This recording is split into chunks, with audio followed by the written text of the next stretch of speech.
Welcome to Doc Trailers, your source for information on documentary films. Today, Paul's going to be interviewing Bruce Nelson, writer and director of photography on set of the documentary Gospel Radio Man. But first, let's check out the trailer.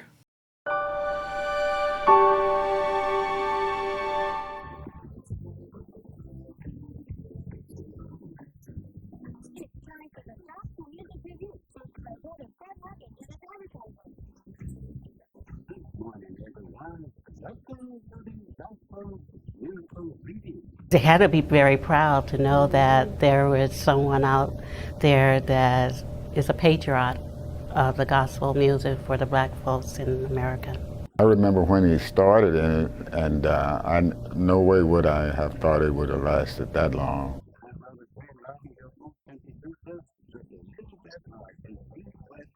And he is definitely a pioneer. We could play gospel music for months and months without playing the same song. Gospel music there's no color, it attracts everyone. And so he had the vision to start in 1967 and has been on since then. I mean, it's just phenomenal.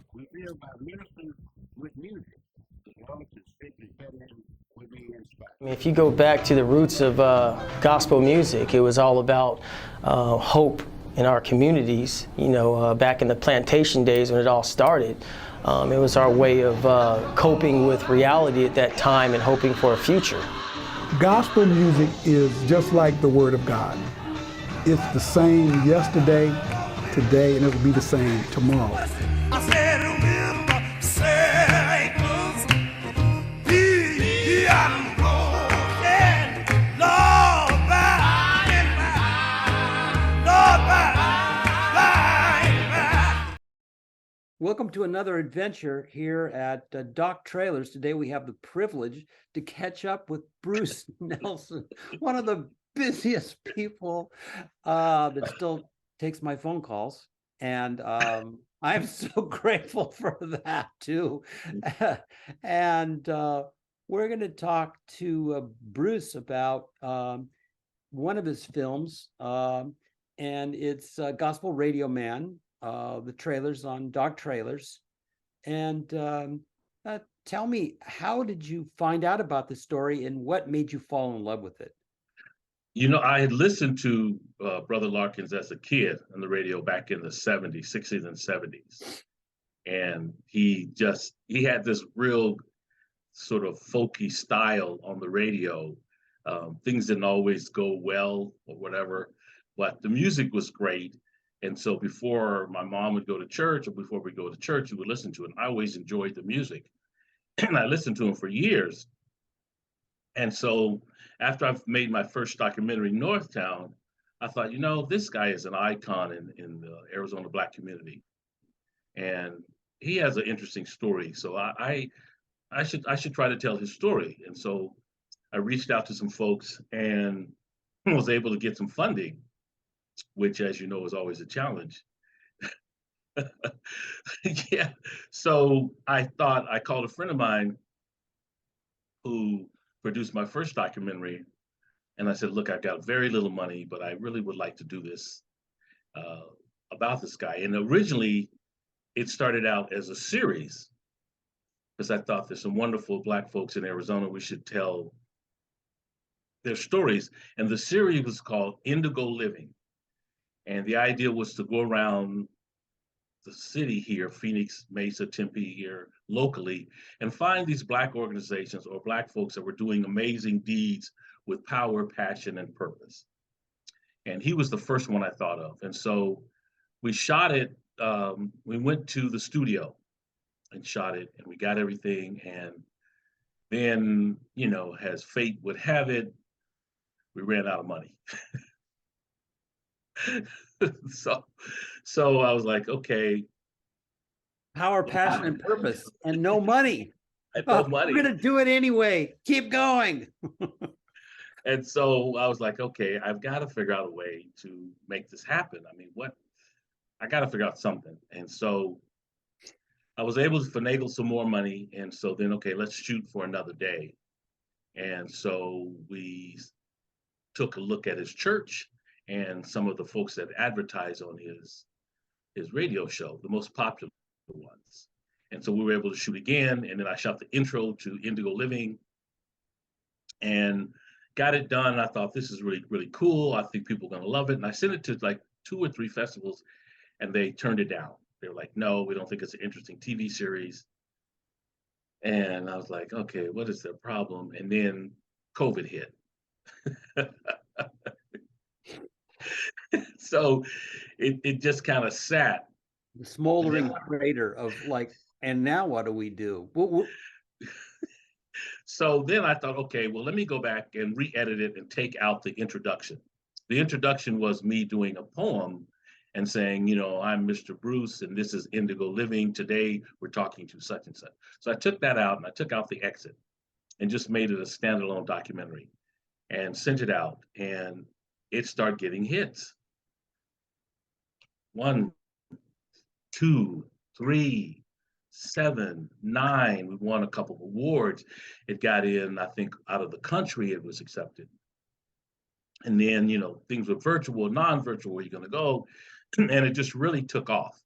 And I think we ended up getting in maybe 25 festivals. We won a couple of awards. Oh my gosh, fantastic.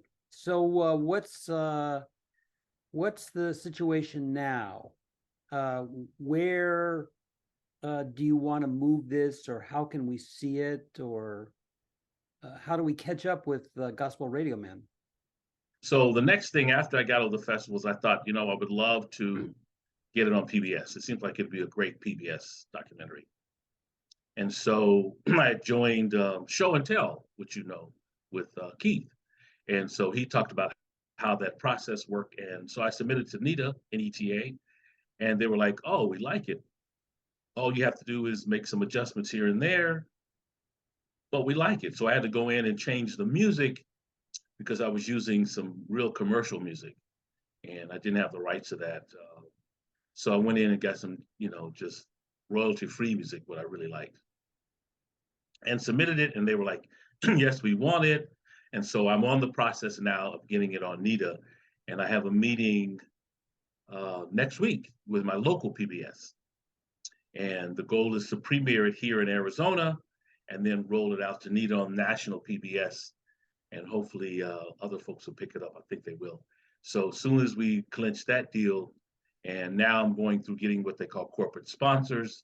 You've seen those ads that this thing is brought to you by Recovery Cafe. And so it's like, great. So I have 2 corporate sponsors. Thanks for the plug. That's my next film. Always thinking about your phone. So I thought, great, I've got 2 corporate sponsors and I've got a lead on 3 more. And once I have my meeting with my local PBS, we'll figure out a date, time, I'll get some more corporate sponsors, and we hope to roll it out in the next couple of months. But you can always watch the trailer on Trailers Doc. Come check them out. I think you'll really enjoy it. Well, great. And one of the things that I really appreciate talking to you about is your enthusiasm for distribution. I mean, mostly that's where people are like, oh, well, what? I heard somebody say the D word. It's like your distribution outlook has to be taken with as much creativity as you put into making the film. It's like, oh, we're done. It's like, are you kidding? This is the start. You finish the film. That's the beginning. Now you know, doesn't everybody love my baby? It's like, yeah. So I hope to get it out PBS, and then, like I said, I just signed a license deal for my first doc, Northtown, which is about the once segregated community in Mesa, Arizona, and that one we're still putting together, doing a new trailer for that. So I'm gonna get that to you shortly. But I think after I sign this deal with PBS, I'm gonna say, hey, here's a local African American story that you should have in your library. Mr. Brother Larkins, he started in 1964 playing gospel music, and he kept playing right up until he was like 93, 94. Yeah, and the right work keeps you young. And he passed away. He was about 98, I think, when he passed away. And so he is an icon in the Black community. So I think I can convince Arizona State University to put this in their library. But are you cutting yourself short? You keep, putting yourself in the territory of, Arizona, but it's this is a national story, isn't it? I mean, it's beyond. Absolutely. Now that I've kind of figured out how to navigate the educational field, and the woman working with was so kind. She really was just very, very kind and kind of helped me. So I worked out a pretty good deal. So now I'm going to reach out to other universities in Arizona, and then I'm going to get on the national line and say, hey, this is an interesting story anywhere in America. This is in any segregated community in America, Black community would be like this. Well, I mean, and now you have a whole pack of films. So it's like, if I'm the librarian and you're calling me, it's like, I don't know about that. It's like, well, what about this one? Well, what about this one? Well, what about the other one? It's like, oh yeah. Oh, I kind of like that one too. Yeah, actually, I'll take them all. You know what I mean? But it's so easy to get rejected if you have a one-off. But you got a whole truckload of stuff here. Well, about a truckload, but I've got a few. My one that's in post is the veterinarians, and local ASU. They went to my website and they've said, we like Northtown, but what about that veterans one? I said, well, we're still in post. The editor is going to start putting it together, and that'll be something. We haven't sent it to any festivals yet, and they're saying they want it. So I'm the editor and I, we're meeting next week to go over the footage that we shot, and it's called Red Line Veterans of Washington Escobedo. Yeah, so well, that's stay great. tuned for that. That's great. And I made a veterans film a couple of years back, Stand Down, and I made some really good connections, which I will share with you. And hope you can ka-ching it into the green stamps that you so richly deserve, because you are pulsing, man. I just love your energy. And I mean, I think, any aspiring filmmakers that would see this, is like, it's about distribution. It's all exciting to make this film, but then you have it and it's like, oh wow, does it own you or I own it? What am I going to do? It starts soon as you start pre-production or research and development. You got to think about, where is it going to land? Who wants to give me some money to show this? And so I'm looking at, the alternative spaces, Hulu, National Geographic, all those people. I haven't even contacted them yet, but they're next on my list. So, okay, guess what? We just got on PBS with this. PBS liked it, so it's got to be good. So we're just kind of keep pushing and keep pushing. This will be, then I've got another one in research and development called Black in the 21st Century. We're looking at that. We shot some footage back when Obama was his second term. And we just went on the streets and we asked people, what does it mean to be Black in the 21st century? And man, they were like, oh, are you kidding? You can be whatever you want. You can do whatever you want. That was a while back. So I want to go back and find that those. Seems kind of naive now, doesn't it? It's like, ooh, wow. I hope to find some of those same people say, hey, remember when I asked you that question? What are your thoughts? Well, then you see the Confederate flag roll by in some angry guy's truck and you go, oh my God, really? We thought this was like, don't touch it, it's toxic. It's like so ridiculous. It's like waving the stars and bars. It's like, oh my God, get out of town. So it's always, like you say, it's getting it up. But I'm really excited. Gospel Radio, man. I mean, Brother Larkins was a real icon.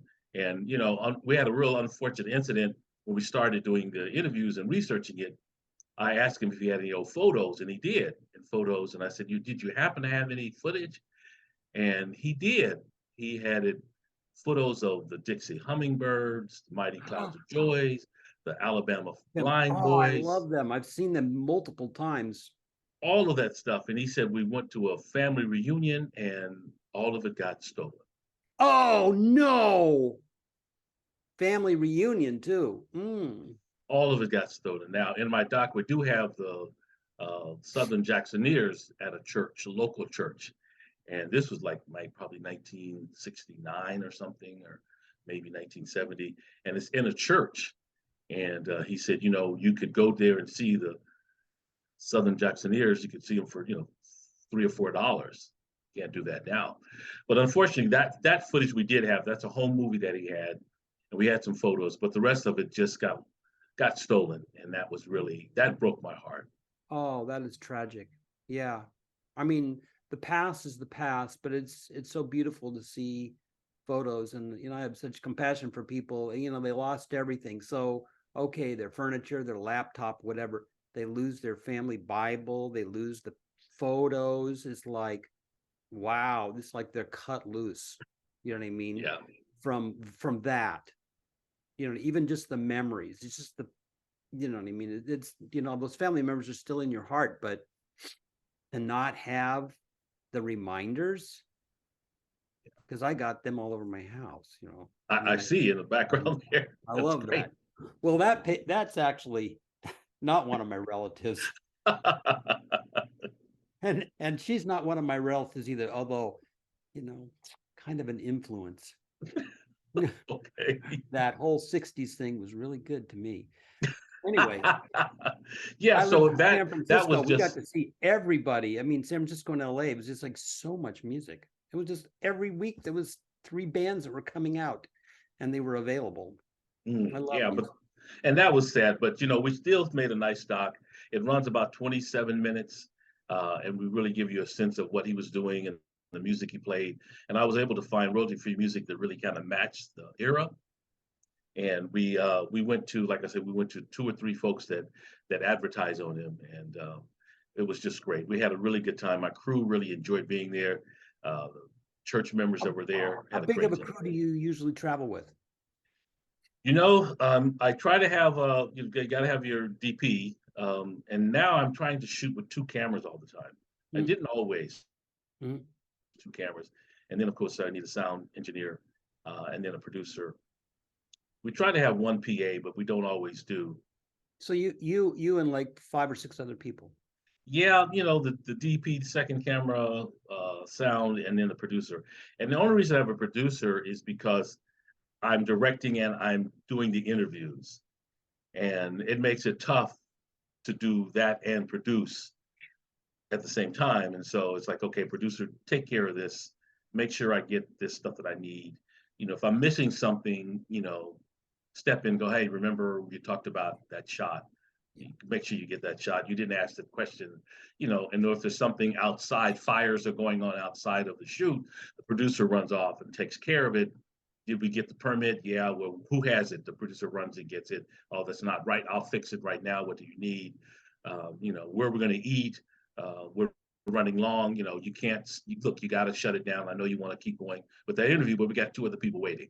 So you got to get the questions you need to get out of there. And so I like to have a producer on hand. Yeah. To keep me honest, keep me on time. It is great to have a posse, and believe me, I've had the opposite far too frequently. It's like, I got to run out and feed the meter with quarters, and I have to do this and then do this and that. You know what I mean? Playing, pitching and playing left field, selling popcorn and taking tickets. Yeah, it's great to have people that are looking out for you, because I think as a producer, the whole thing is protect the director, wrap him in cotton, just completely focus on this. We'll take care of the rest. We have your back. And that's just a great feeling when you have people like that they know you and they care about you and they just want this thing to succeed. It's wonderful. It's a great feeling.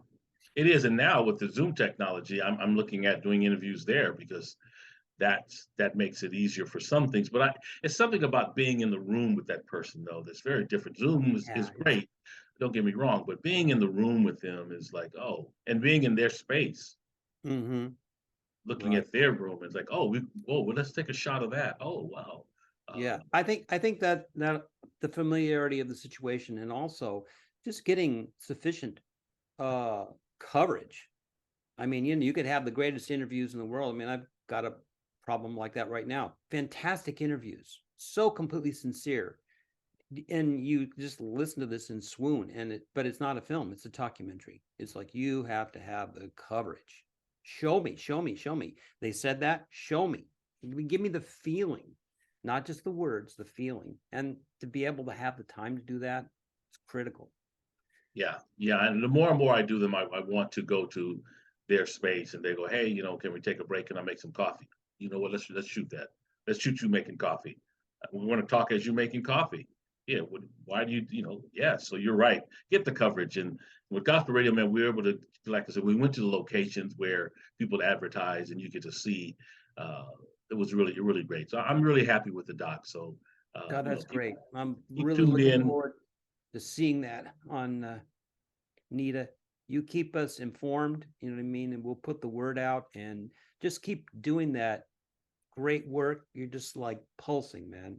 And I just love your enthusiasm for distribution and your excitement about what you're learning and the information that you're bringing. And, just like when we talked to Joanne, she was talking about Wisconsin. It's like, it's bigger than Wisconsin. This is national stuff. You know what I mean?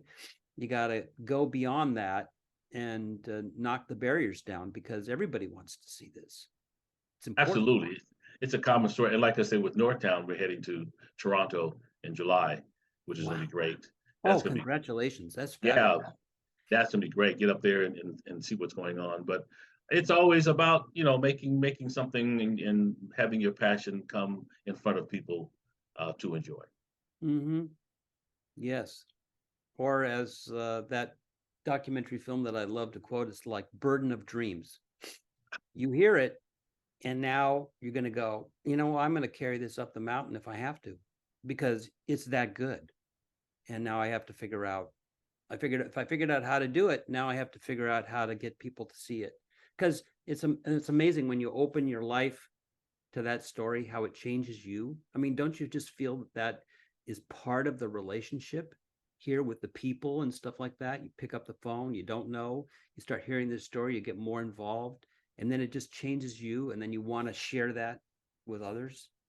It was great. And then talking to people that know him and when they first met him. And we had a real range of folks when you get to see some young people, some people his age, some people in the middle of his age. And there was one young lady, she just said, well, he's just great. She was like in her 20s. And she goes, I've been listening to him, my grandmother told me about him, and generational. He just covers a generation. So yeah, it's share the story, share the history with everybody, and everybody will enjoy it and have a good time. God, that's great. Well, thank you so much for taking the time to be with us. I know that you've got 8 dogs on a leash. And you got invoices to write and stuff like that. So, which is good, Yes. I'm headed over to the museum today for the hats exhibit that's going in June. And we're running a little behind as far as I'm concerned. But we'll get it done. So yeah, I'm heading over there this morning. So okay, here's the layout. Here's the stuff. Let's figure out. So hey, I appreciate this. Good luck with the platform.